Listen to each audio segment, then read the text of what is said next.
What is it that holds you right here? Bible says that they ate of the fruit, and when they did that, their eyes were open. Not sure if that's good for anybody, but I got to tell you on today, I realized that Adam had closed eyes. I don't think this is happenstance that the Bible says that his eyes were closed, because many of us walk around with eyes open and still we can't see anything.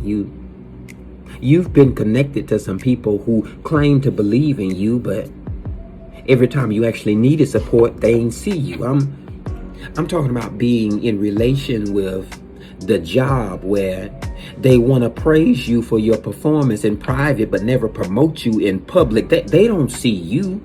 I can't hear nobody.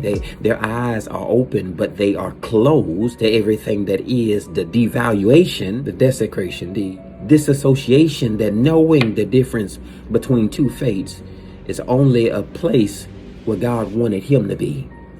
The man is made perfect in the image, but his eyes are closed. He's formed from the dust, but he's laying there. His eyes are closed. He had the Spirit of God on him, in him. He was breathing the breath, but his eyes were closed. And maybe it's a good thing that God shut your eyes to some people and shut your eyes to some places. Some opportunities could not come your way. Some stuff had to pass all over you. Some people had to ignore you and be shut-eyed, closed to you, so that you wouldn't get too close to them and end up stagnant or blind just like them. He said, I have to close your eyes, because the depiction of what you see will ultimately be the downfall to hindering you.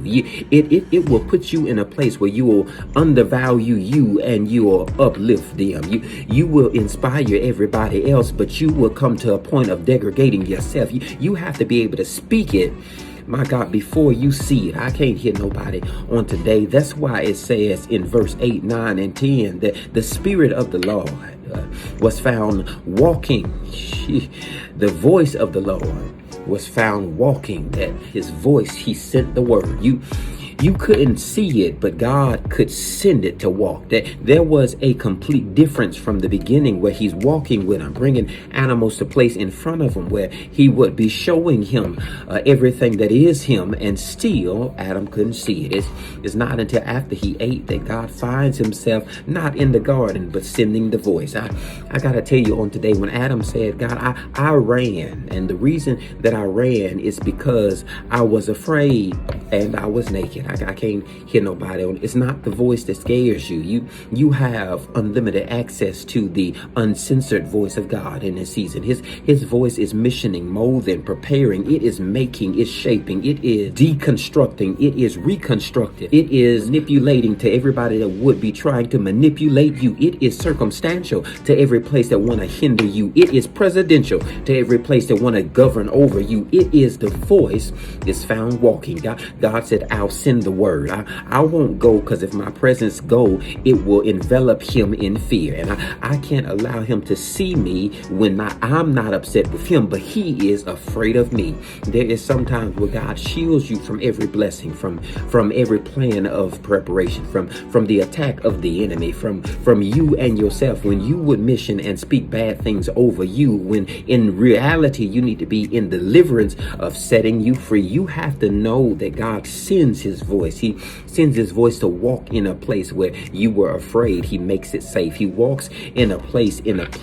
God sends his voice in a place, hear me on today, where you would give up. He says, I'll walk ahead of you, making sure the path is destined for you. Then I'll come back around and walk behind you, making sure my word does not return void. He says, I go ahead of you, sending my voice for you, preparing the way for you. Know on today that God goes ahead of you. Don't know where you are. I'm not sure if that's good for somebody in the room on today, but Adam finds himself in a place where he is afraid, not of the image. He's not afraid of the picture. He's afraid not even of the voice. Hear me on today. He's afraid because he's naked. I can't hear nobody. Who told you you were naked? Who would lie to you and tell you you're not as beautiful right there in your own way? Who would come and speak that kind of death language over you that tells you ain't big enough? You absolutely are. Who would come and tell you that you would accept in your mind that their fate for your future is the final destined end?